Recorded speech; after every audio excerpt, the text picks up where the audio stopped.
Hi, my name is Jennifer DeMarco, and when I was in elementary school, I wanted to grow up to be a famous writer.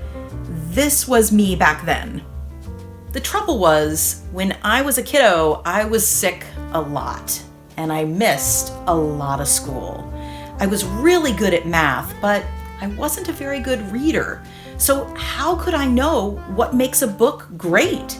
That's a big part of being a great writer.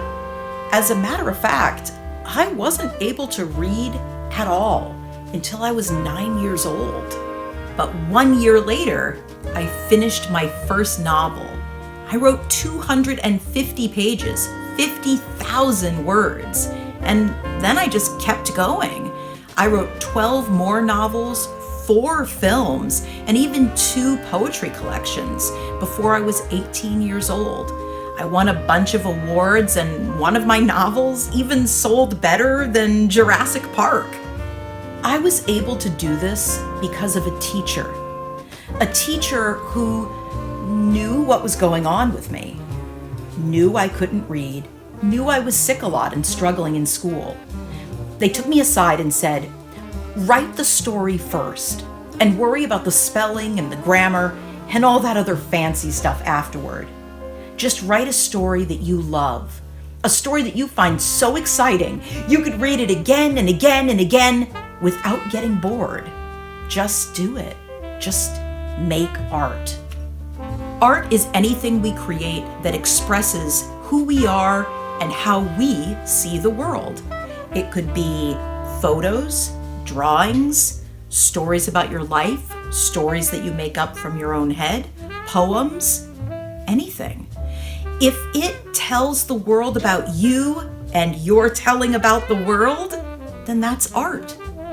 One of the coolest things about art is that art is subjective. That means some people will like it and some people won't. And that's why we need so much of it. That's why we should all try to make art. Because to help us understand the world, we need to see how all kinds of people see the world. Washington Students Speak is a book that will collect stories, photos, drawings, poems, and more, all created by the students in your classroom. Your teacher or teachers are working with Blue Forge Press, that's the publishing house that I volunteer for, to create this amazing collection. I have asked some of my favorite artisans, that's artists, writers, memoirists, illustrators, to talk with you today about the guidelines, how you can prepare your art for inclusion to be included in Washington Students Speak. Let's meet all of them now. My name is Cyan Smith. And I'm Talia McCoy-Redmond. We're sisters. And we're both members of the Blue Village acting troupe. I recently appeared in the film Hills Like Elephants. And we'll both appear in the film Awash in Blue coming soon. But today, we want to tell you how to get your photography ready for Washington Students Speak. Photos in Washington Students Speak will all be printed in black and white.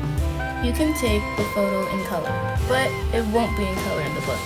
If you want to see what it looks like in black and white, apply a black and white filter or print the photo on a black and white printer.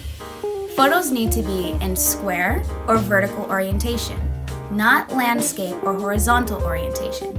Here's the difference. You can use any kind of camera or even a cell phone to take your picture. Sure, photojournalists need to know how to use fancy cameras, but for Washington Students Speaks, you can take your photo with any device. Here's the tricky part. We can't accept photos of people, not even yourself. Super close-ups can be cool, but if you can tell who the person is in the photo, we can't accept it. This isn't about getting a great selfie. It's about showing how you see the world around you. Think about creative ways to take an ordinary photo, like your favorite place, but through a fence. What if you took a picture down low through blades of grass? No photo should show anything gross or show anyone being mean to someone else or themselves. Look for beauty in unexpected places. We can't wait to see your photos. Hi everyone! I'm Maxwell DeMico. I'm an author, the host of the award-winning kids show Seriously Serial, and I'm a children's book illustrator. Drawing has always been the art form I've been most connected to. Maybe it's because I didn't speak until I was 5 years old. Maybe it's because I have autism, or maybe it's just because drawing is really fun. But you don't need to draw your artwork to be included in Washington Students Speak. You can create a collage, a painting, or sure, draw something if you'd like. Just remember that your artwork will be published in black and white. Another guideline is that you can't draw copyrighted characters, so that's characters from video games, films, or books. You can definitely draw those for fun, or just to practice your art skills, but if you want something to be published in a book, you have to draw something completely original from your own creative brain. Your artwork should also be created in portrait or vertical orientation, so not in landscape or horizontal orientation. Here's the difference. So those are the basic guidelines to make sure that your art fits the book. Besides that, you can do pretty much whatever you want. You can create abstract art, which is just shapes and textures, or realistic art, which looks just like something in real life. Please don't include anything that's gross or violent. Draw something that you love instead, or something that's mysterious and cool. And don't worry if your drawing just looks like a few squiggles on a page. If that's a train to you, awesome. If you put your whole attention and effort into an illustration, that's art. Hi, my name is Dakota Fox, and I am an actor, poet, and a memoirist. Have you ever heard about a memoirist before? Well, a memoirist is someone who writes about their life and the things that happen to them. When we write about something that's in real life, it's called nonfiction. Nonfiction is real, it's not made up. This is where you can write about anything you want. Something scary, something fun, or something that is memorable to you, then you can become a memoirist too. It's important to write about our real lives so people like us know that they're not alone. It's also important to write about our real lives so people that are not like us understand us better. You can handwrite or type your story. You can even include a drawing if you want to. And here are some examples. Every story needs a title. After the title, it should say nonfiction, and then it should say your name. Always make sure that these things are at the top of your story. Even though gross and hurtful things happen, we're looking for hopeful stories. If you really want to write about something scary and difficult, make sure you tell us how you beat that fear. In my first memoir, I wrote about a lot of scary and mean things that happened to me, but I also wrote about how they made me stronger and how I stayed positive. And someday, I hope to read your story.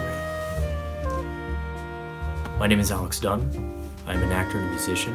A lot of people don't know this, but songs, raps, ballads, country songs, pop songs, any song with lyrics is a poem.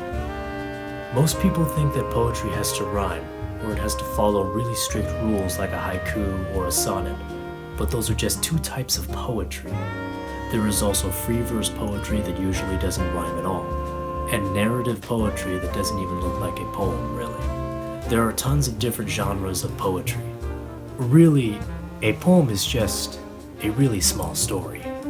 In a book, a writer might share an adventure that takes place over a year, a month, or longer. But in a poem, you are focusing on a small detail or a single moment. Some poems are pretty long, even if they do focus on just small details. But for Washington Students Speak, we are looking for poems in this format. Put the title of your poem at the top center of your page, then say poetry, and after that, put your name. Skip one line, then start your poem. Your poem can fill the whole page or be just a few lines. Think about what you want your poem to do. Does it describe something cool or weird? Does it explain a moment in your life when you were nervous or excited? Poems can be fiction or nonfiction, made up or real. Anyone can be a poet. Every songwriter is a poet. What makes poetry really good is when you're honest and you share unique details that other people might not have noticed. If you're someone who notices things, even small things, poetry might just be the art form for you. Hi, my name is Carrie Avery Moriarty, and I'm a writer and an actor. And the thing that I most like to write about is love and magic. And a great way that you can write about both of these things is to write about fantasy. Fantasy is a type of fiction. Fiction is a story that you make up in your own imagination, not something that really happened to you. There are all kinds of fiction. There's mysteries and science fiction and dramas, so many different kinds. But the most important thing that they all have in common is they're all made up. What's your favorite type of fiction? Does it have robots? Or fairies? Elves or magic spells? Is it set in the future? Or maybe even on another planet? Decide where you want your story to take place. That's the first step. Who is the main character in your story? What makes them interesting? Do they have 3 eyes in a world where everyone else has 4? Are they a robot that just wants to be human? Now, think about what you want to say with your story. Do the fairies teach the humans how to take care of the planet? Do robots learn to fly and fly off to another place? What's an exciting lesson that you want to teach with your story? No matter what you want to write your fiction story about, make sure it includes these 3 things. Every story needs a title. After the title, it should say fiction, and then it should have your name. For Washington Students Speak, we're looking for stories that make people feel hopeful or happy or excited. But more than anything else, we want to see stories that you and your friends want to read. The coolest thing about fiction is that you get to show the world how you want it to be, not only how it is in real life. If you want to write about something that is scary or have a mean villain, just make sure that they're not too gross or violent. After all, you don't want to scare your readers away. Every writer wants their stories to be written.